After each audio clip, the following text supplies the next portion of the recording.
train de revenir avec nous pour le lancement du grand débat. Ça y est, je vois tous les visages s'afficher les uns après les autres et je suis absolument heureuse à nouveau de vous réaccueillir.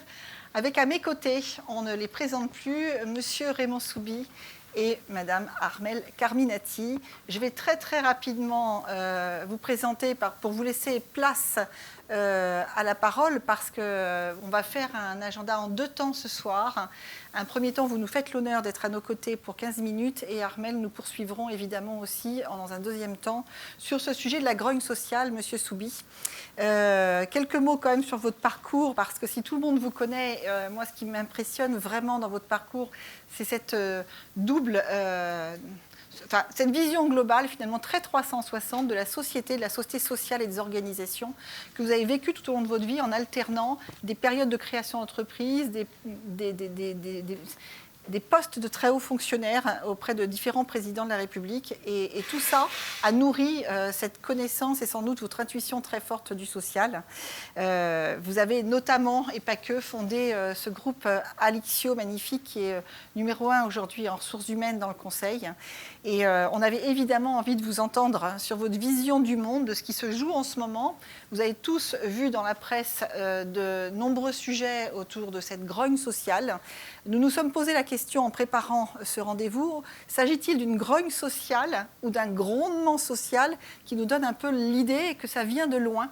Et on aimerait bien avoir votre regard sur ce qui se passe et ce qui se joue aujourd'hui, alors dans les entreprises, dans nos familles, autour de nous, sur ce mouvement social qui n'est pas si présent que ça, même s'il y a des grèves à Noël de manière très traditionnelle. Que se passe-t-il, Monsieur Soubi, dans le monde? Oui, vous m'avez posé la question grondement ou grognement, si je comprends bien. Je vais vous répondre les deux. Je vais commencer par le grondement. Le grondement, d'ailleurs, n'est pas spécifiquement social, mais il atteint différents domaines de la vie en société. Alors, je vais vous prendre quelques exemples très rapidement. Il y a d'abord des grondements dans la répartition des forces dans le monde. Car qu'est-ce qu'on voit? On voit très bien que la Chine devient une puissance extraordinaire, bien que sa démographie doive baisser, que les États-Unis n'ont plus qu'un sujet pratiquement, c'est la Chine et ses relations avec la Chine. Nous voyons que l'Europe est isolée. Nous voyons en un sens d'ailleurs que l'Europe, si l'Ukraine est dans l'Europe, est attaquée. Et donc il y a des changements diplomatiques fondamentaux aujourd'hui qui laissent penser que les plaques tectoniques jouent. Et quand les plaques tectoniques jouent, elles se heurtent. Et quand elles se heurtent, il peut y avoir certaines conséquences. C'est un premier point. Deuxième point, nous sommes dans la période où il y a des changements technologiques accélérés. C'est une évidence absolue, donc je ne vais pas m'étendre. Mais les changements technologiques accélérés veulent dire des changements dans les entreprises, veulent dire des changements dans les compétences, veulent dire des changements dans l'emploi et veulent dire donc aussi des problèmes sociaux. Et puis, il y a également un changement, je dirais, dans les têtes, qu'on voit très bien et qui est souvent analysé, et qui, par rapport à l'entreprise, montre qu'une partie des salariés, et notamment des jeunes salariés, ont des attentes aujourd'hui dont ils se demandent si elles vont vraiment être remplies et ou respectées par les entreprises. L'équilibre entre la vie professionnelle et la vie personnelle, l'objectif d'avoir une certaine liberté dans l'entreprise et de ne pas être englué dans des systèmes hiérarchiques trop contraignants, d'avoir son mot à dire, d'avoir aussi sa part à recevoir dans le partage de la valeur. Donc il y a émergent dans les esprits toutes ces données qui, ajoutées au changement du monde et au changement industriel qui, eux, touchent directement les entreprises, font que, oui, c'est un vrai changement. Donc c'est plus qu'un grognement, c'est qu'un grognement. Et est-ce que ceci aboutit quand même à un grognement aussi? Je dirais oui. Mais le grognement aujourd'hui, quand vous l'analysez, il est dû à des raisons beaucoup plus conjoncturelles et notamment à la hausse des prix. Et c'est un phénomène nouveau, car je vous rappelle que la hausse des prix, on l'avait complètement oublié depuis des années. Je rappelle que dans les années 70 et autour des deux chocs pétroliers, l'inflation en France était de 6, 7, 8%. Donc c'est historiquement pas un phénomène nouveau, mais c'est un phénomène nouveau depuis 20 ans. Et ceci trouble, on le voit, et crée des grognements. Car aujourd'hui, les grognements sociaux que l'on peut constater sont essentiellement liés, sinon fondamentalement liés à ça, plus un thème récurrent qui est le thème du partage de la valeur. Les capitalistes n'en font qu'à leur tête, les capitalistes ne récoltent que pour eux et ne savent pas partager. Et sur ces grognements, d'ailleurs, on ne les voit pas tellement en France, parce qu'en France, il y a relativement peu de conflits. Actuellement, la vérité, c'est qu'il n'y a pas plus de conflits que d'habitude. Enfin, je parle sous votre contrôle, contrairement à ce qu'on raconte. Simplement, ceux qui existent, ils sont davantage mis en valeur. Alors que si vous prenez l'exemple du Royaume-Uni, c'est exactement le contraire. Il y a le plus grand nombre et la plus grande intensité de conflits depuis 20 ans, tant dans le secteur public, les transports, les postiers, surtout dans le secteur public, alors que du temps de Mme Thatcher, c'était surtout dans le secteur privé. Mais il y a aussi des plaques tectoniques qui bougent dans le secteur privé. Et les gens, s'il y en a parmi vous qui vivent au Royaume-Uni et qui ont des responsabilités sociales d'entreprise au Royaume-Uni, vous direz combien le paysage est dur, et incomparablement plus dur qu'il n'est aujourd'hui en France. Enfin, il y a un dernier point sur les grognements, ce sont les réformes des gouvernements. Alors, vous avez deux types de réformes des gouvernements. Vous avez les réformes qui ne réforment pas. Bon. Elles peuvent néanmoins déclencher des mouvements. Vous avez les réformes, qui elles-mêmes peuvent réformer dans deux sens. Positivement, attendez, je parlais d'autrefois, les réformes de Georges Pompidou sur le SMIC, sur la mensualisation, c'était des réformes positives. On ne pouvait que les approuver. Les réformes d'aujourd'hui, retraites, etc., ne sont pas vécues fondamentalement comme des réformes positives. Donc il y a la question, est-ce que les réformes accentuent le grognement? Je dirais, pour faire une lapalissade, que sûrement elles ne le diminuent pas.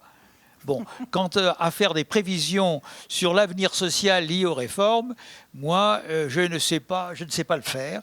Et d'ailleurs, chaque fois que je l'ai fait, je me suis trompé, ce qui fait que régulièrement, je fais deux sortes de prévisions selon mes publics, une prévision pessimiste et une prévision optimiste. Comme ça, il y aura en tout cas la moitié de mes publics qui aura pu dire que j'aurais eu raison. Voilà, à part ça, Muriel. Une question sur ce point, enfin sur ce que vous venez de développer. Les chefs d'entreprise sont-elles équipés en ce moment à accueillir ce qui se passe dans les entreprises? Parce que les salariés, malgré tout, vivent avec leur famille sur cette grogne ou ce grondement. Est-ce qu'ils sont suffisamment équipés? Parce que le paysage change au niveau social, vous venez de le citer.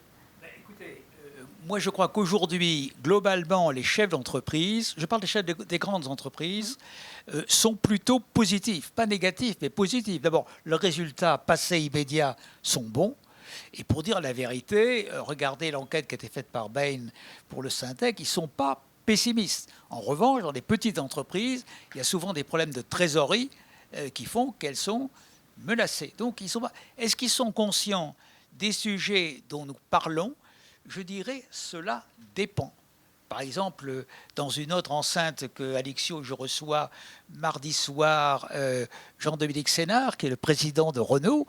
Jean-Dominique Sénard est très convaincu que ces problèmes-là, du partage de la valeur, de la connaissance des désirs des salariés, ces problèmes-là sont fondamentaux, non seulement pour les salariés, mais pour la bonne survie des entreprises. Il en est convaincu.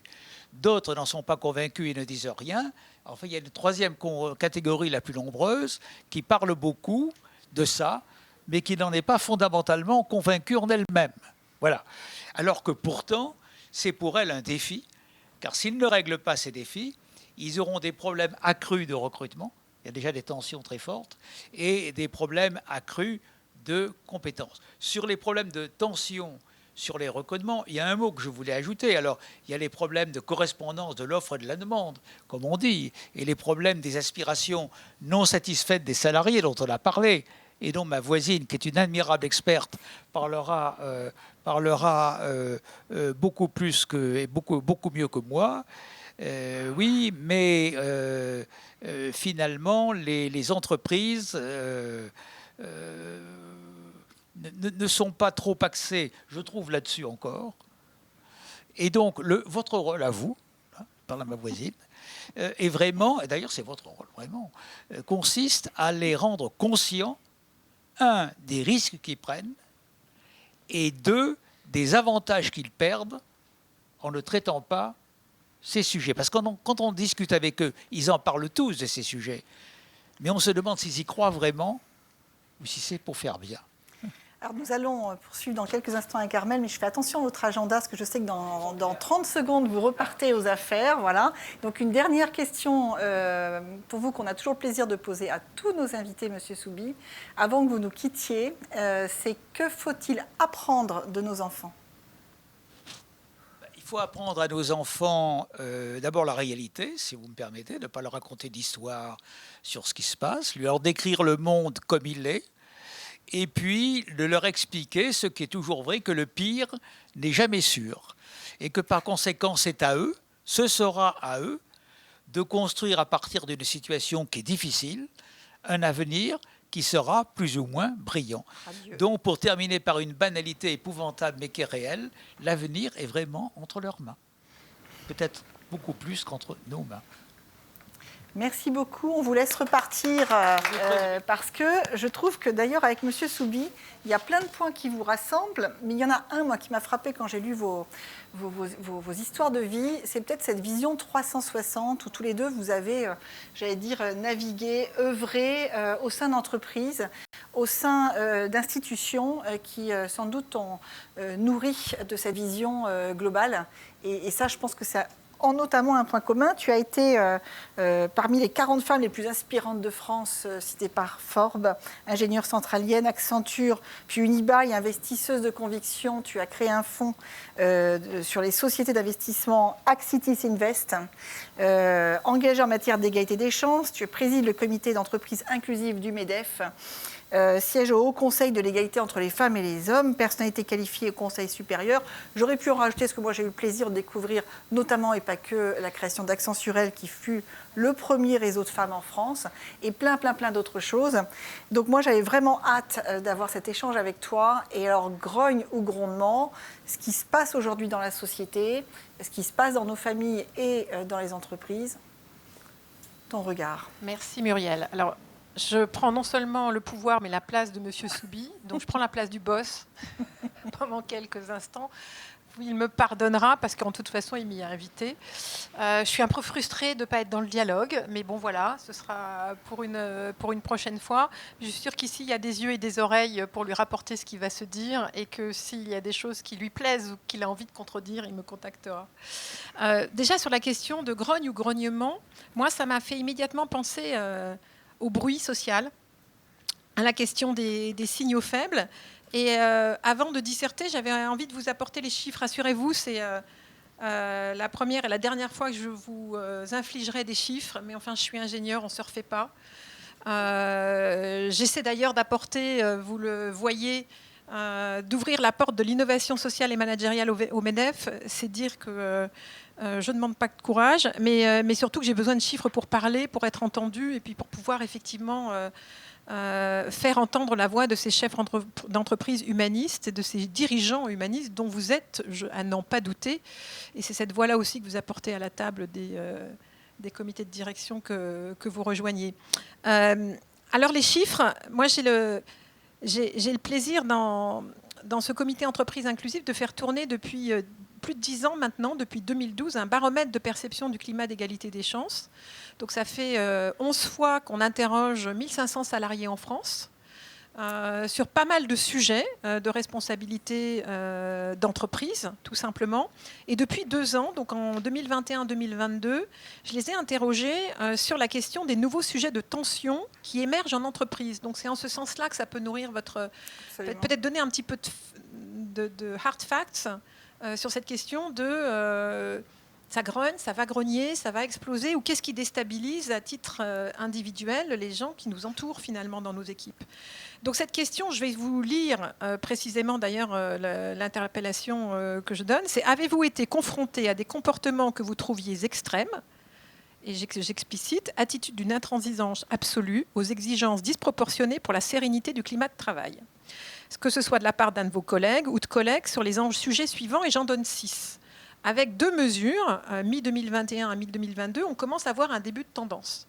Et d'ailleurs, la question que les sujets que je teste, je leur demande s'ils en ont entendu parler. C'est le cas d'un tiers des répondants. Donc un tiers des répondants dans nos entreprises qui nous entourent, nos collaborateurs, sont exposés à ces attitudes d'une intransigeance absolue qui n'appellent même pas de débat sur au moins 6 sujets. Et je leur demande en termes de réaction s'ils sont plutôt sur une attitude passive ou vraiment dans la mise en action. Donc les 4 degrés, ce serait je m'en moque, chacun pense ce qu'il veut, ou bien je lui demande d'être plus discret, ses opinions le regardent, ou bien j'en parle avec d'autres collègues mais toujours pas à mes supérieurs, ou bien j'en parle à mon manager ou mes RH et j'attends une réaction. Donc on voit bien qu'il y a une gradation. Et donc sur ces 6 sujets-là, qui sont finalement des sujets de bruit, de potentiel grognement, grondement, en tout cas d'agitation et en tout cas de confrontation larvée dans les équipes, les sujets sur lesquels les répondants sont plus actifs parce que probablement plus informés, c'est la question des convictions religieuses, qui est un sujet dont la France, qui a d'ailleurs souffert de ce sujet-là, travaille. Les chefs d'entreprise ont beaucoup travaillé avec l'aide des RH. Et donc, comme la pédagogie a eu lieu, on sent que les salariés ont désormais la bonne gradation de réponse pour l'essentiel, ou bien la propagation d'idées complotistes. Là, c'est peut-être plutôt le grand public et les médias qui ont trouvé une prise d'information pour essayer d'être un peu agissants sur le sujet. Ce dernier item monte de 5 points en un an. Et tous les items que je vais vous citer désormais ont monté de 5 points en un an. Donc en un an, 2021 versus 2022. Mi-2021, mi-2022. C'est des études que je fais en général avec un terrain au mois de mai. Au milieu, il y a la question, alors qu'entre experts, vous allez appeler du wokisme, mais que j'ai libellé en français pour nos répondants, revendication au nom de groupes présentés comme victimes systématiques. Et là, pour le coup, il y a une assez grande perplexité des collaborateurs. Il y a la défense animaliste, donc des droits des animaux, ou bien la défense d'idées politiques intransigeantes. Et donc ces 3 sujets-là, en milieu de l'année, ont augmenté de 5 points chacun et donnent lieu à une passivité, perplexité encore assez importante et en augmentation. Et puis enfin, un dernier sujet, le 6e, sur lequel on voit un début d'émergence important, plus 5 points aussi, c'est des idées radicales concernant la protection de l'environnement. Donc j'ai ces 6 pointeurs et je vous encourage à vous connecter l'année prochaine dès que les résultats 2023 sortiront, parce que c'est ces petites sondes que l'on lance. Quel est le nom du baromètre Le baromètre de perception du climat d'égalité des chances. Je vous enverrai un lien. Avec si vous plaisir, voulez, nous le ferons suivre à tout le monde. Que je publie en 2 temps en octobre. C'est le même corpus de questions, le même baromètre, mais j'ai un angle égalité des chances et un angle RSE. Et je pense que dans vos métiers, ça peut vous intéresser pour savoir quelle est la perception des salariés en entreprise en France. Donc on voit que les palpeurs sur le terrain nous montrent que nos entreprises, et donc pour 36% d'entre eux, ça ne cesse d'augmenter, sont exposés à ces sujets de crispation sur lesquels les chefs d'entreprise ne les ont pas toujours équipés. Ça ne cesse d'augmenter, et alors ça répond à une des questions qu'on posait, ça augmente quand même fortement en ce moment. C'est-à-dire qu'on se posait nous la question de savoir si finalement le Covid, puis les crises qui sont enchaînées, n'étaient que, endormaient quelque chose de déjà profondément présent. Peut-être que oui, mais il y a quand même une montée récente.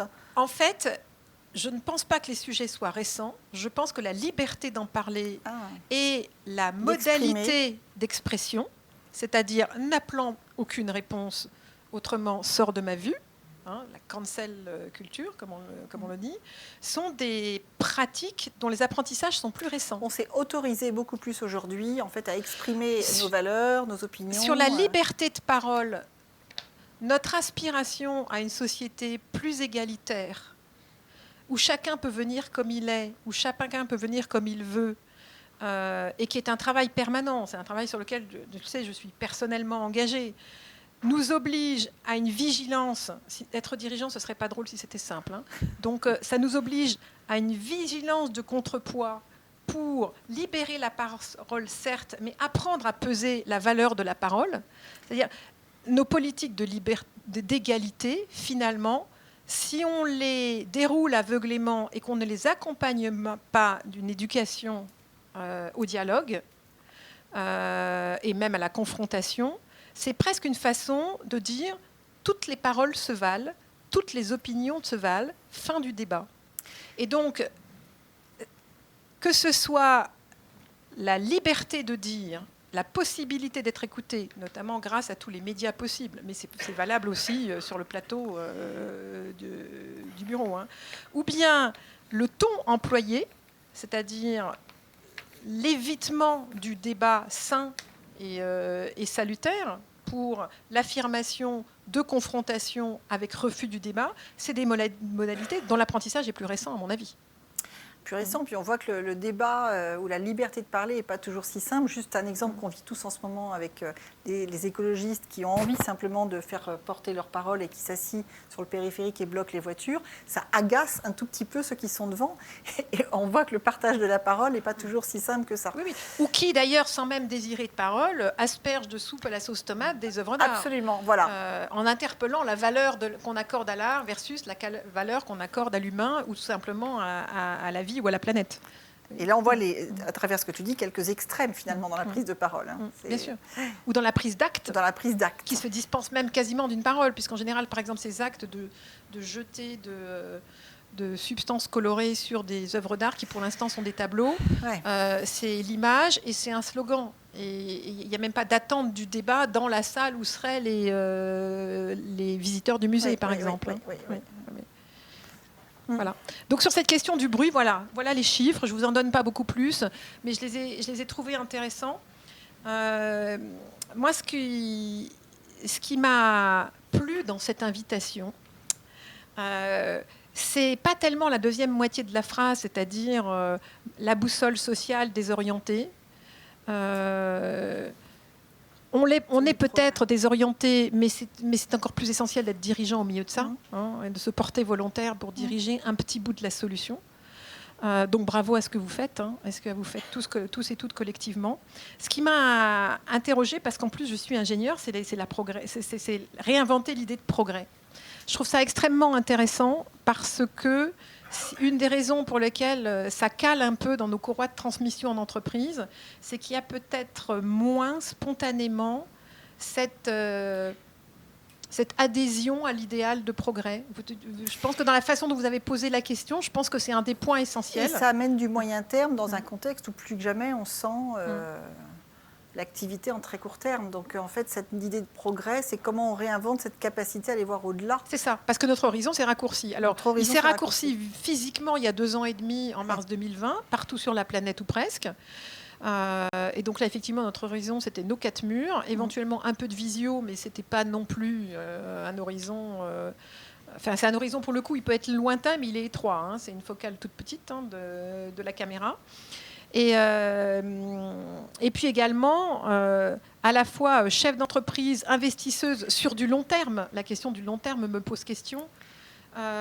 Et puis par ailleurs, parent, moi-même, la question de l'horizon obscurci est un levier sur lequel on doit... Enfin, vous avez raison de poser cette question. Donc je l'ai retourné dans tous les sens. J'ai fait mon devoir, parce que j'ai eu 4 heures. Voilà, j'avais 4 heures pour rendre ma copie. Et c'est vrai que il me semble qu'on a traversé, en tout cas moi j'ai grandi diplômée au milieu des années 80, peut-être avec le sentiment qu'il y avait déjà eu des crises qui secouaient par là, mais en tout cas je suis rentrée sur un marché du travail qui était florissant, en tout cas dans ma partie du monde, et sur lequel toutes les opportunités étaient à saisir. Et de formation scientifique, j'avais à la fois une adhésion sans limite à la valeur de la science, et j'avais fait l'apprentissage du doute. Parce que finalement, les études scientifiques et être ingénieur, c'est apprendre à décomposer le problème complexe en petits morceaux plus abordables et d'avoir du doute pour chacun de tous ces petits morceaux tant qu'on n'avait pas valeur de preuve. Et donc, je pensais être équipée. Et je me suis aperçue, en cours de route, étant devenue dirigeante, que l'infaillibilité était, avant même les crises là, de la Covid, que l'infaillibilité était absolument plus la signature du leadership. J'aimais vos questions tout à l'heure sur faut douter un moment, mais bon, il y a un moment donné où il faut y aller, il faut trancher. Au fond, c'est probablement plus rassurant d'avoir un dirigeant qui dit qu'il ne sait pas et qui ne tarde pas trop à dire quel est le protocole qu'il va mettre en place, éventuellement coopératif, pour trouver la réponse, mais qui dit qu'il ne sait pas d'abord, c'est-à-dire qui admet cette vulnérabilité et qui admet cette faille. Et c'est vrai qu'aujourd'hui, le dirigeant qui sait tout est inquiétant. Il est même plus crédible. Et sur ce point de la prise de décision du dirigeant, je me suis demandé si tu avais des exemples de choses qui émergent dans les entreprises sur les processus de décision ou sur les modes de gouvernance en matière de progrès, des tentatives, des expériences, pour partager un peu c'est pas partager le pouvoir d'ailleurs, c'est plutôt faire différemment pour avoir une capacité d'avoir des idées complémentaires, en fait, nouvelles. Elle est embarrassante cette question parce que à la fois j'ai passé 25 ans à être consultante, donc à être payée pour avoir des réponses, mais en même temps j'étais payée pour avoir des réponses en travaillant avec mes clients, donc en élaborant à chaque fois du sur-mesure. Au fond, la seule chose que ça m'a apprise, c'est que même quand la tentation est grande d'essayer de mettre en théorie, en framework comme on dit, de quoi enseigner des bonnes recettes ou des bonnes pratiques, soit à des étudiants, soit à des collaborateurs, soit à des clients, on commet une erreur fondamentale si on ne l'accompagne pas d'un sous-titre qui est « ça a marché ailleurs, mais tout est à refaire chez vous ». C'est-à-dire que regardez l'entreprise libérée. J'ai eu mon moment fan de l'entreprise libérée il y a 10 ans. Oui, c'est ce que j'allais dire. Comme tout le monde. Ouais.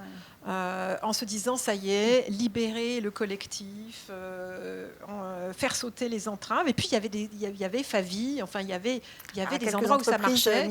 Jean Dominique Sénard, qui sera invité demain, effectivement, chez Michelin, a fait ses expérimentations dans certaines unités d'atelier, dans certains endroits des usines.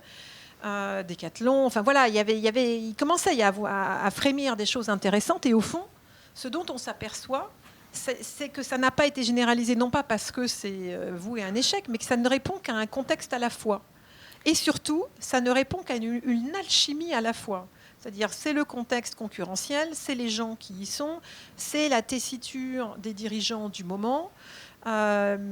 Et au fond, la recette magique n'existe pas. Enfin, moi, je serais bien incapable de citer l'exemple qui va marcher à tous les coups.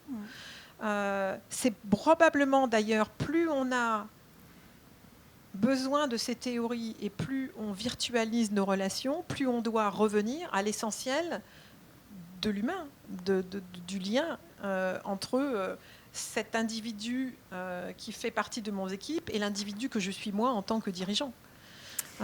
D'ailleurs, quand on regarde la question du progrès, elle interroge la survie des démocraties, on le voit bien. Et la démocratie, c'est cette sorte de foi qui dit c'est la société qui fabrique l'individu qui va fabriquer la société. C'est-à-dire c'est cette circulation-là. Et quand on est dirigeant, on a à peu près le même souci. C'est-à-dire quel est l'enjeu, la mission de ma société, par quels individus va-t-elle être servie qui vont m'aider à reformuler finalement ce que c'est que mon entreprise. Donc on est vraiment plutôt dans la remise dans la marmite de ce questionnement-là plutôt que dans l'application de bonnes pratiques et de succès à l'extérieur. De remettre l'humain au cœur du dispositif du progrès. oui, enfin de remettre les palpeurs, enfin de remettre cette sensibilité au contexte, au moment, à l'instant et à l'individu. Donc innover n'est pas forcément progresser. Alors je pense qu'une des grandes erreurs de nos entreprises aujourd'hui, c'est cette idolâtrie de l'innovation. Alors j'y suis allée à fond, hein, moi aussi. Hein. Mais en fait, on confond innovation et progrès. C'est-à-dire que l'innovation, c'est chouette parce que c'est neuf. Si c'est nouveau, c'est bien. Si ça rapporte, tant mieux. Au fond, c'est une négation complète du progrès. Déjà parce que le progrès doit... Enfin, il n'y a pas de progrès s'il n'y a pas de réflexivité, comme on dirait. C'est-à-dire si on ne se soumet pas à la preuve que ça fonctionne et qu'on peut continuer. D'ailleurs, le progrès qui nous était promis par le siècle des Lumières, au XVIIIe siècle, qui disait effectivement l'humanité est vouée à progresser, ça n'est pas l'animal qui est limité par sa nature, mais il y a une perfectibilité humaine et cette soif de perfectibilité fait qu'on va tous progresser et on va le faire collectivement. C'était quand même tout l'intérêt des Lumières dans un siècle de domination, dans un siècle où les pouvoirs politiques étaient des règles de domination. Au fond, tout ça a volé en éclats au XXe siècle. Pourquoi ? Parce qu'on s'est aperçu en 2 guerres que le progrès pouvait engendrer sa propre destruction. C'est-à-dire que les 2 guerres, c'est quand même l'Europe qui s'est massacrée elle-même. C'est le mythe de Frankenstein. Hein. C'est le démon du progrès qui nous échappe et qui crée de l'autodestruction. Et finalement, la fragilité du progrès, c'est tout ce que loupe l'innovation. On est dans l'admiration et dans l'adoption instantanée de tout ce qui est neuf, de tout ce qui est nouveau. Et en tant qu'entreprise, et je l'ai fait par exemple dans mes 2 dernières, et que je te montre le lab d'incubation pour trouver de l'innovation, si c'est neuf, j'achète. Si ça vient d'ailleurs, tant mieux. Si ça n'est pas de chez moi, encore mieux.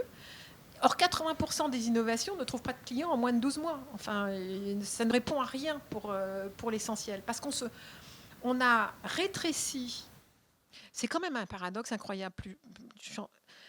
On a réduit l'innovation à un sujet souvent un peu technique. D'ailleurs, on appelle ça la French Tech quand on parle de notre pays et de sa capacité d'innovation. Et même ceux qui ne sont pas très tech essaient de vous inventer une raison pour laquelle ils sont de la French Tech quand même. Sinon, on n'est pas dans le vent, on n'a même pas les financements, on n'a pas la BPI, on n'est pas emmené à l'étranger dans les délégations présidentielles. Donc, il faut être tech. Et finalement, on s'est fourvoyé complètement parce que pendant ce temps-là, la science était en train de se décrédibiliser. Je vous ai cité les items de complotisme, de mise en doute systématique des apports à l'humanité. Mais un des grands reculs, malgré tout, de notre début de siècle, c'est le fait qu'on a discrédité la science. Une des urgences de l'entreprise, c'est de redonner, comme corps social dans lequel on a confiance, les études Elan-Edelman, donc Edelman désormais qui mesure la confiance, le Trust Barometer. Regardez-le. Il mesure depuis plusieurs années. C'est une agence de communication et d'influence internationale avec une grosse entreprise en France. Donc la France fait partie des pays mesurés. Et il mesure chaque année en quoi les citoyens ont confiance. De moins en moins les médias, de moins en moins les élus et les autorités politiques, de moins en moins les ONG, figurez-vous, mais par contre toujours en l'entreprise. Donc on a la chance, quand on travaille pour les entreprises, d'être à bord d'un des navires qui vont contribuer à l'avenir du monde, pas le seul, mais sur lequel les citoyens ont confiance. Alors, c'est une bonne nouvelle s'il y a encore confiance en l'entreprise, parce que moi, c'est une des questions que je me posais. Est-ce que les salariés, finalement, eux aussi, ont une défiance vis-à-vis de leur chef d'entreprise, de manière générale, sans citer quelques entreprises? Et y a-t-il des différences entre les générations? Est-ce qu'on voit des très grands écarts dans les entreprises entre les très jeunes et puis les plus anciens? Je pense que la crise d'incrédulité, de mise en cause de la science, elle est assez générale. Peut-être, elle est assez générale quand on regarde les chiffres, finalement. les médias, la médiatisation et la médiatisation vidéo des opinions, plus qu'écrite. C'est-à-dire avec pas la lenteur de l'écrit qui oblige à ralentir sa pensée pour écrire et à ralentir l'absorption de l'information, parce qu'on est lent quand on lit avec nos cerveaux. Même avec de l'entraînement, on est très lent par rapport à la parole. Je trouve que la médiatisation vidéo, comme instrument de transmission de la connaissance, de l'opinion, etc., a créé l'autorité du pessimiste. C'est comme ça que je me le dis. C'est-à-dire, entre un scientifique sur un plateau de télé et un lanceur d'alerte ou quelqu'un qui a une opinion contraire, celui qui est pessimiste est toujours plus crédible. Et pas parce que le journaliste est faible. Mais tout ça, le cerveau nous oriente ainsi. Parce que notre cerveau nous fait dire... On capte plus le risque. Nous fait dire ce que le scientifique essaie de me résumer en une phrase en me dispensant de toute la démonstration qu'il a amenée là. C'est un peu simpliste. En fait, le problème est probablement plus profond, il est probablement plus subtil. Donc celui qui me lance l'alerte a peut-être le doigt sur quelque chose de plus important que l'état de la science un peu historique. Et ça donne en instantané, dans le peu de temps de cerveau qu'on peut consacrer devant les vidéos, que ce soit désormais la génération de TikTok ou même moi qui me farcis des podcasts jusqu'à 30 minutes, j'arrive à bien suivre. Le pessimisme a voix d'autorité, je trouve, dans les médias d'aujourd'hui. Alors moi, Armelle, je propose que les 5 dernières minutes, on les passe. On est déjà dans 5 dernières minutes. Sur l'optimisme. Mais oui, le temps passe. Et je sais aussi que tout le monde a un agenda, donc je fais attention à vous. Et j'aimerais que les 5 dernières minutes, on le passe sur l'optimisme en se disant, finalement, ce levier du progrès qu'on citait nous dans la phrase, qu'est-ce que tu constates quand même qui émerge en France ou à l'étranger, soit comme pratique, soit comme tendance? Qu'est-ce que tu ressens qui soit vraiment un levier d'espoir sur ce qui est en train de bouger? Parce que finalement, tous ces changements qu'on vit, c'est aussi un passage qui nous emmène vers quelque chose d'autre. Il me semble que, et à nouveau je vais revenir sur l'entreprise parce que vous en êtes, le rôle essentiel de l'entreprise pour moi c'est de l'optimisme, déjà parce que les citoyens y croient sur la planète, parce que c'est quand même l'espace, même s'il n'est pas toujours physique, présentiel, sur lequel on passe quand même l'essentiel de nos vies actives. Et que l'entreprise est désormais beaucoup plus sensible à l'interpellation des parties prenantes qu'elle n'a été. Et en plus, maintenant, elle est obligée. On peut dire ce qu'on veut de la notation extra-financière et des obligations de reporting extra-financier hyper alambiquées, complètement imparfaites aujourd'hui. Il n'empêche qu'elles obligent à élargir la focale et à prendre en compte les parties prenantes. Là-dessus, il me semble que les chefs d'entreprise ont les DRH comme alliés essentiels. On a pu se poser la question pendant longtemps de la place du DSI, du patron de l'informatique ou de la techno ou du digital, comme on dit maintenant, à la place des COMEX CODIR. Et puis on s'est posé ensuite, un peu plus tardivement, la question de la place du DRH. On n'en est pas encore à la rémunération du DRH, et d'ailleurs la place qu'on lui donne est finalement transcrite dans la valeur qu'on veut bien lui allouer. Il n'empêche que c'est probablement le profil RH, celui qui côtoie d'office les parties prenantes externes, parce que c'est lui qui est en amont sur les candidatures, et c'est lui qui est en aval sur les reclassements et les sorties de l'entreprise, pour les accompagner avec le moins de casse possible, le moins de remords possible. En ce sens, je trouve que l'entreprise a des capteurs déjà essentiels qui sont déjà bien en place. Sur l'équilibre, le RH, c'est le profil qui, le premier, a probablement posé la question du sens au milieu de la table, à une période où ça faisait rigoler tout le monde, et je ne sais même pas si vous l'avez invité, mais des Julia de Funès ou d'autres savaient se moquer, parce que c'est facile d'être effectivement, comme je vous dis, l'autorité du pessimiste. C'est assez facile de se moquer de la promesse du Chief Happiness Officer ou du bonheur au travail. On a un peu simplifié notre point de vue sur le côté et sur cet aspect-là. On parle plus désormais du travail de qualité. Mais la question du sens, elle est arrivée avec eux sur la table. Et au fond, la foi qu'on a un peu perdue sur cette idée de progrès et d'amélioration possible dans un monde désormais fini, parce que c'est quand même la mauvaise nouvelle du XXIe siècle. Hein. Le XXe siècle, comme je l'ai dit, on a quand même un peu vu voler en éclats cette idée de progrès qui nous emmènerait toujours vers du mieux. On a besoin de ça pour vivre. Regardez comment on éduque nos enfants. Donc vous voyez les enfants des autres être éduqués. On est là pour les faire grandir. Donc le XXIe siècle nous a dit, mince, il faut grandir dans un monde fini.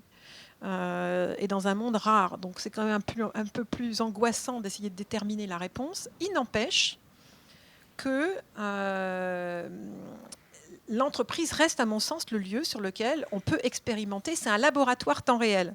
Autant les cultures mondiales, les cultures ancestrales peuvent être assez longues à faire bouger, autant, vous le savez, il suffit de changer le dirigeant d'une boîte pour que le climat change en 6 semaines.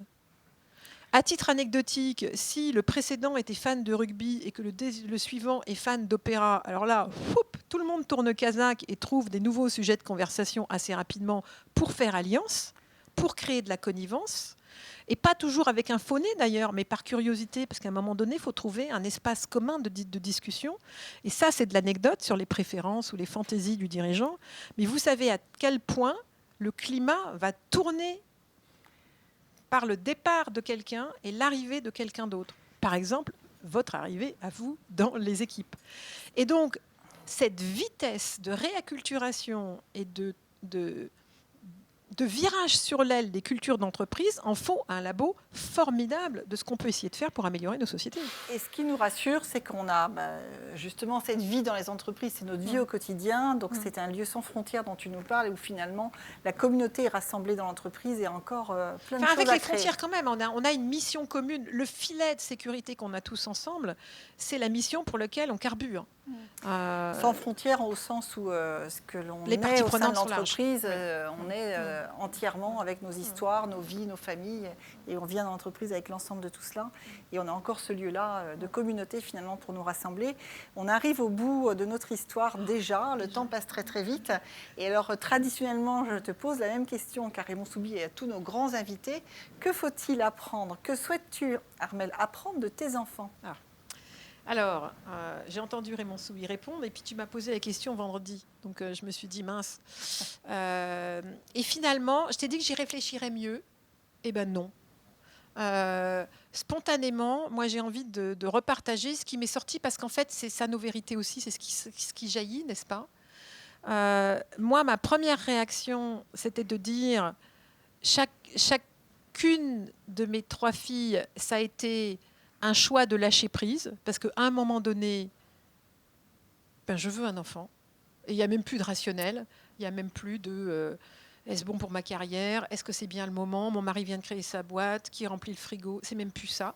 Donc cet apprentissage du lâcher prise dans des trajectoires normées, j'ai fait 2 écoles d'ingénieurs, je suis d'une génération d'obéisseurs, où j'ai suivi des règles, où j'ai appris le savoir transmis par les aînés. Donc, même tardivement, à un moment donné, on devient adulte en lâchant prise et en envoyant voler les règles. Et donc, je pense que le premier apprentissage de ces enfants, c'est quand ils font irruption, parce qu'on les a voulu, sauf accident de la vie. Hein, j'oublie pas qu'il y a des accidents sur lesquels les enfants font irruption malgré vous. Je pense que mon deuxième niveau, c'est que à plus d'un enfant, on est patron d'une TPE. Et parfois, fort heureusement, ce n'est pas mon cas, patron solo. Et donc, j'ai vraiment une pensée pour les mamans solo et les papas solo, parce que quand je vois ce que c'est que déjà d'être à 2 à la barre, c'est quand même impressionnant, les apprentissages et les savoir-faire. Donc, malgré eux, finalement, on apprend ça. Et puis, même si les miennes maintenant, parce qu'il faut parler à la première personne, hein, c'est de ça dont on parle, les miennes maintenant sont des young professionals, hein, elles travaillent toutes les trois, donc je les vois moins et je pourrais penser être moins exposée à ce qu'elles m'apprennent. Au fond, puisque je vois vieillir mes parents, parce que je suis aidante désormais à voir ma belle-mère que j'adore et mes parents vieillir, je m'aperçois que le bien vieillir, c'est au moins 3 petits critères qu'il faut surveiller quand même du coin de l'œil. C'est ma capacité d'émerveillement, ma capacité d'étonnement et également, je le pense, ma capacité à apprendre quelque chose de neuf souvent. Peut-être pas forcément tous les jours, parce que là, capacité d'émerveillement comme un gamin en fait. Et franchement, je pense qu'on a ces 3 capacités-là depuis tout petit et qu'on les éteint parce que c'est pas à la mode dans le monde d'aujourd'hui. Être émerveillé et être sans voix, béat et de façon un peu naïf, c'est une phase de soi assez vulnérable. Donc on le vit de façon privée avec ses propres enfants, y compris quand ils atteignent les 30 ans. Hein. Il y a quand même des moments où ils vous épatent, où il y a des choses qui vous apportent qui sont épatantes. Et cette capacité-là, je trouve qu'elle vous tient vivant. En tout cas, c'est un symptôme qui repère que vous êtes vivant. D'étonnement, c'est-à-dire d'être déconcerté sans canceler, comme on dirait aujourd'hui. Émerveillement, étonnement et apprendre. Et apprendre. En fait, apprendre quelque chose d'eux tout le temps. Apprendre quelque chose d'eux. Merci beaucoup, Armelle. Un grand merci. Voilà. Je pense que c'est les 3 mots en plus, moi, qui font écho, je pense, à l'Agora. Un énorme merci de nous avoir consacré du temps ce soir, d'être venus avec nous pour cette dernière soirée de Noël, dernière soirée du Grand Agora de l'année. On aura le plaisir de vous retrouver évidemment l'an prochain. Nous sommes en train de finaliser la construction du programme. Et Aline me dit à l'oreille 18 janvier, inspiration. Donc je ne sais pas encore quel est le thème de l'inspiration. Il est écrit ici, ciel mon cerveau. Voilà, déjouer les biais cognitifs avec Donia pour ceux qui l'ont déjà rencontré en début d'année. Ça poursuivra un petit peu l'échange avec Sama. Donc voilà, vous êtes les bienvenus pour vous y inscrire. On vous envoie tout ça. On vous remercie également de l'autre côté de l'écran et de nos caméras, de nous suivre avec beaucoup de fidélité. On vous souhaite à toutes et à tous un excellent Noël, de très très belles fêtes de fin d'année. Ceux qui sont physiquement ici, vous restez avec nous. On a le plaisir de vous accueillir pour l'arbre de Noël. C'est le moment de boire un verre de l'amitié et on trinque aussi à vous tous là-bas qui est de l'autre côté. À très très vite, à l'année prochaine. Au revoir.